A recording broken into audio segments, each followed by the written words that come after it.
Muck Vision, how to ride in a team, take 1. Hello! Welcome to Muck Vision! Oh god! Right, so, well, basically we're here at Comrie Croft Bikes. Right, how do you not be naff? Right, so I'm not alone. Hello, we're here at Comrie Croft Bikes today to answer your questions. I had a lot of interest on the Team Enduro, which is coming up on the 4th of April. And basically people are wanting to know, how do you ride as an Enduro team? So here we are, we have a team together. We are going to try and basically explain how this is going to be done. If you're riding as a team, you're still riding as 3 solo riders. So each team of 3 riders has 1 minute to leave the start line of every stage. You could have up to 20 seconds, you know, between each rider if you wanted, but where's the fun in that? You could all leave at exactly the same time if you want, if you think you're not going to catch up with each other. And you don't have to finish each stage at any certain time, you know, you just go at your own speed.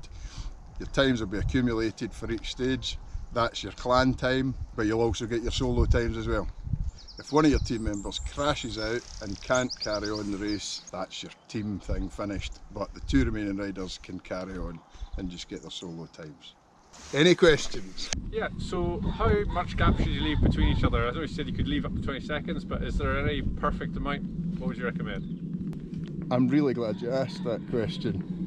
Apparently Chris Ball said the Trophy of Nations 6 seconds seemed to be quite a good gap, because so Tom's faster than me, so I reckon we would probably let him go in front, and I reckon if I was the second rider I would probably go straight away after him and just try and keep up with him. He would probably make a pretty decent gap straight away, but I would try and keep him in sight, and if he was very unfortunate to have a crash, I might have time to bunny hop over the top of him and head on to the finish line like a hero. So if you're going to leave a short gap between your own team people, then what kind of gaps are going to be left between the teams? So each team will have a minute between the next team. So the last rider in your team heads off, and then the marshal will keep the next team back for a minute. So the chances of 2 teams having to pass each other, fairly slim unless something goes wrong on the stage. If someone's having a great day and are going faster in a certain stage than one of their teammates, is it going to be a case of shouting up when you get in front of you and trying to get your teammate to let you past? You want to let your team, each rider, ride to the best of their ability. If you were to hit a wee climb and the rider, your teammate behind you, is going faster than you, probably to your advantage to pull over and let him beast on through, and then you try and keep up with him for the rest of the stage. So Aaron, what is the categories of the clans? Well Tom, there's an all-male category, there's an all-female category, or there's a mixed category. Team trial number 1, here we go. Okay, drop in. So here we are, Comrie Croft red downhill section. It's very wet today, which is going to be interesting, trying to get some grip on some of these rock beds.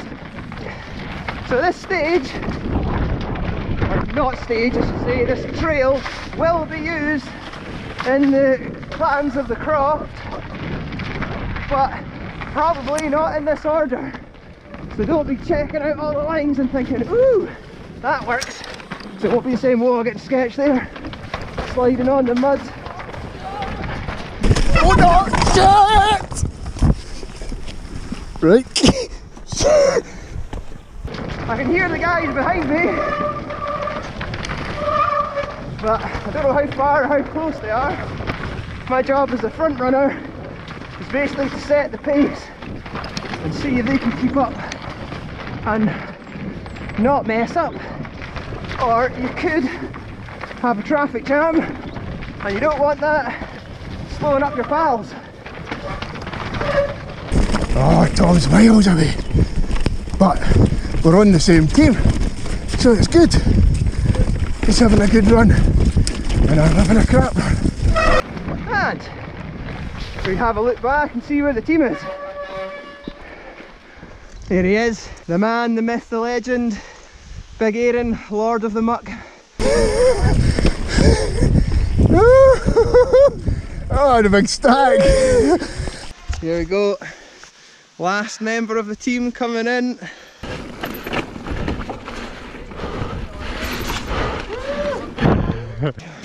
How was that, Keith? Oh, I'm alive. That was amazing. So that was a good example of why I didn't have to leave too much of a gap between Aaron and Tom. Tom taking the title of the Men's Masters of the final round of the Scottish Enduro Series of Fort William. So we're going to leave less of a gap this time? I'm going to leave more of a gap between me and you. Okay. Yeah, because I did find myself looking at you more than at the trail. I think I'm going to let you just go, and I think I'll probably leave it 6 seconds or something like that and Right. see how that goes. But I'm in no danger of catching you unless you stack it really badly. Again? Yeah. But you don't do that, Aaron. Don't do that. Take 2, let's go! So I've got the track to myself basically. Aaron felt that he was too close behind and he's thinking, what is Tom doing, instead of looking at the actual track. So that's something to keep in mind when you are racing the clans. Take 2, let's go! 1, 2, 3, 4, 5, 6. Right, that should do it.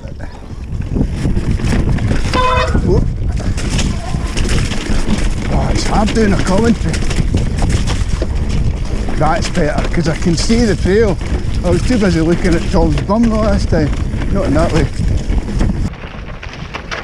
It was said at Trophy of Nations that the perfect gap was 6 seconds. So it gave them enough buffer that anything did go wrong, the person behind could make a manoeuvre and not get stuck up behind that person.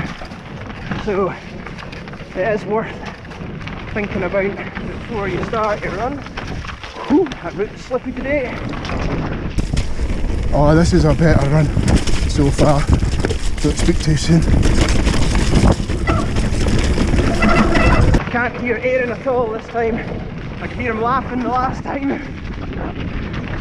But there's a lot to be said about fun and enjoyment. Everyone loves a party train and riding with their pals, and this is what this event is all about. Oh, I can see Tom. Right, don't get distracted. It could be, if you want to play team tactics, you have a really fast downhiller, but he's not so great on the more pedally stages. You could have hanging on to him for dear life, and then when it comes to it, whoa, I can't see, you got mud in my eyes. When it comes to it, he could pull over to allow your stronger pedaler through, so you can play your solo tactics as well. Try and help each other out, and maybe steal a team podium as well as all the solo ones. Was that better there? Oh, that was so good. You can't be that far behind, you mustn't have been laughing as much as last time. No, I could actually see the trail. Yeah. I gave you the full 6 seconds just to see. Yeah. That did seem to be optimum, I think. Aaron, that second run was so much better than the first one. Aye. You see from some of the video clips, some of the stuff I wasn't able to ride in the first one down. We nailed it the second time down. Still not as fast as these guys, but that was a lot more fun. So on the day, will there be practice? Keith, there will be practice. Friday evening, 3:30 in the afternoon till 7:30, and then race on the Saturday. Right, so here we are on a different part of the Comrie Croft course. We're going to now try the party train method, and basically we're just all going to ride like you would with your pals and just have fun, maybe shout some banter at each other and see how it goes. Yeah. Party train! Whoop whoop!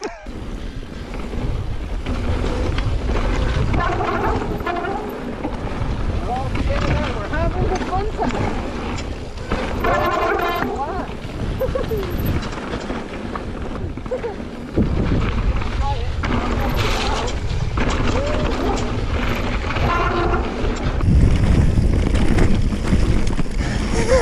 I can hear Tom doing a much better commentary than me.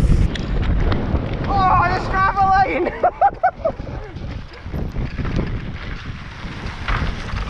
Oh, I think I'm gonna have to pedal to do the gap. Whoa!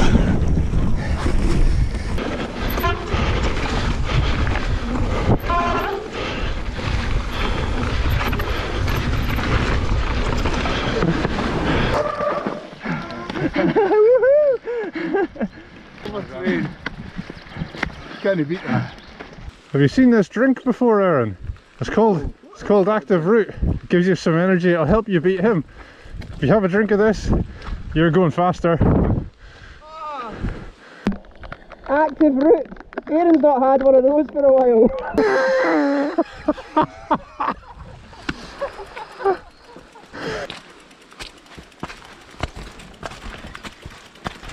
Ready, compadre? Ready as I'll ever be. 3, 2, 1, dropping!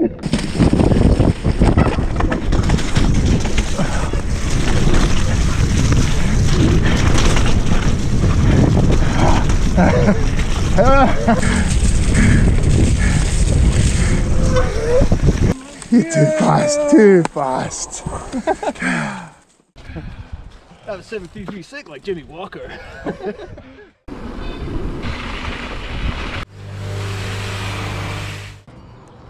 So, Take 2! so we're back at the Croft and now we're going to try and pick through what we've just done, eh? Yeah, we learned quite a lot, I think, just having a go at riding as a team for the first time. Yep, definitely. There's things to take away from this. Yeah. And we're about to explain it all, aren't we? Yes, we are, yes. So, running order. Yeah. It just makes total sense for the fastest rider to go first, to do it in order of speed, I think. We Yeah. decided that, didn't we? Yeah. And we thought as well that this is the fastest rider will not always be the same fastest rider in every stage. Yep. And the good thing, like, you can use the Friday night practice to work out who in your team's quicker on which stage. Yeah. And because that could change things a lot, you know. Yeah. So use that Friday night practice time to nail down the running order for each stage, because it could be different. You might also have a rider who is stronger on one half of the stage but then weaker on the next, so it might be worth working out a passing place to even swap over riders as a tactic later on. Follow riders, not too close. Yeah. I think what we've worked out here is that get your pecking order, that's the order you want to go in. But what we think worked best was giving a rider enough of a gap, about 5 or 6 seconds, so you can still maybe see your strongest rider ahead of you. But if something does go wrong up front, that gives you a big enough buffer to, you know, basically get around them and not cause a double whammy incident. Don't get too close because you'll end up focusing more on what they're doing and not reading the trail. I had quite a big gap to you, and then when you had a little spill, then even with that gap, I still caught you up. Yeah. You know, it doesn't take too long. You know, No, that's, I was much better riding my own race and giving it 6 seconds I gave it. Also, but I could hear you behind me at that point, which kind of adds a bit of pressure on the guy in front. So you could almost put the guy in front off, thinking that you are too close to him. So give a bit of room is what we're saying here. The minute start time, it was just to recap on that each team, we all have a minute to leave the start of each stage. So Keith goes first, I could have up to 20-second gap, and then I would go, and then the same with Tom. So you've got a minute to leave the start of each stage, basically. and you'll have a minute till the next team even starts as well. So that's a big gap you know, between the teams. Yeah. So the last rider will have a minute before the first rider of the next team. It's like following you guys is a lot of pressure because as a team, I know I'd be the slowest rider. But the first time I tried to do the stage that we practiced today, I had so much pressure going on my head. I was overthinking that, and I was making more mistakes. And then whenever I just saw you going to the distance the second time, I was just like, just ride your own time. And I rode all the features a lot better. Had a smoother run, and so if you're the slower rider, just think about having a good time and enjoying it, and you'll find that let that pressure go because you'll go quicker. And if you're not, you've got a team, you're just here to have a good time, then we thoroughly encourage the party train option of just small gaps, but just hoot and holler, give each other a bit of banter on the trail, and just have an awesome time. Just make it a good party experience, basically. Yep, it's all about the fun. That's it, really, isn't it? Yeah. then we just crack open a beer. Hey! Black Ale Brewery beer. Black out brew beer, obviously. Yeah, Right, looking forward to it. over and out. See you in April.